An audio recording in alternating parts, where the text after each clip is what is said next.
દિવ્યાંગ ન્યૂઝના તમામ દર્શક મિત્રોને અનંત ચૌદસની હાર્દિક શુભકામના। હું છું પૂજા।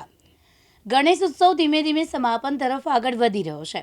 આજે અનંત ચતુર્દશીના દિવસે રાજ્યમાં સવારથી જ ગણપતિ બાપાનું વિસર્જન કાર્ય શરૂ થઈ ગયું છે, જેમાં ડીજેના તાલે ભક્તો ઝૂમી ઉઠ્યા છે, તેમજ ભક્તો બાપાને અશ્રુભીની આંખે વિદાય આપી રહ્યા છે।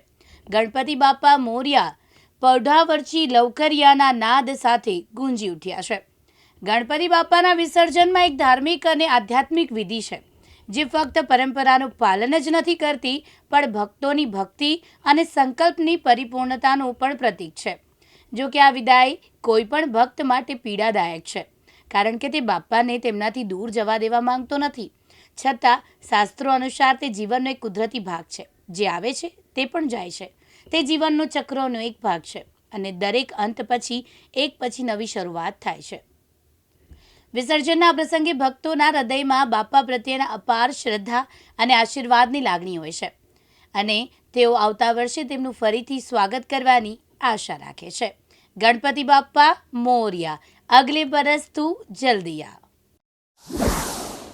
કરમસદ આણંદ મહાનગરપાલિકા તરફથી આજે અનંત ચૌદશ હોય એ લોટેશ્વર મહાદેવની પાછળ જે તળાવ આવેલું છે ત્યાં આગળ આણંદ ફાયર બ્રિગેડની ટીમ આજ સવારથી 2 તરાપા તથા 20 તરવૈયા અને 1 બોટ તથા 1 ક્રેન સાથે સવારથી જ બંદોબસ્તમાં છે અને હાલમાં મૂર્તિઓનું વિસર્જન કરવાનું ચાલુ છે। ગણપતિ બાપા મોર્યા।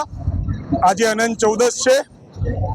ગણપતિ બાપાએ 10 દિવસ સુધી લોકોને દર્શન આપ્યા, આશીર્વાદ આપ્યા, અને આજે આણંદ શહેરમાં ગણપતિ બાપા દર્શન આપતા આપતા લોકોને સુખના આશીર્વાદ આપશે અને આ વિસ્તાર ખૂબ સમૃદ્ધ થશે। ત્યારે લોકો માટે આજે ખૂબ આનંદનો પર્વ છે। આણંદના દરેક ગણેશ યુવક મંડળો આજે ગણપતિ બાપાનું વિસર્જન કરવા પોતાના કુંડાળા દેવને આજે વિસર્જિત કરવા નીકળ્યા છે, ત્યારે ખૂબ આનંદની લાગણી છે।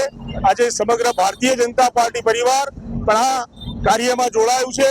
અમારા સર્વ કાર્યકરો તરફથી, ભારતીય જનતા પાર્ટીના પ્રમુખશ્રી, સાંસદશ્રી, અમારા મહામંત્રીશ્રી તરફથી હું સમગ્ર જનતાને આજે અનંત ચતુર્થીની શુભેચ્છાઓ પાઠવું છું। આજરોજ આણંદ શહેરમાં ગણપતિ વિસર્જનની પ્રોસેસન નીકળનાર છે।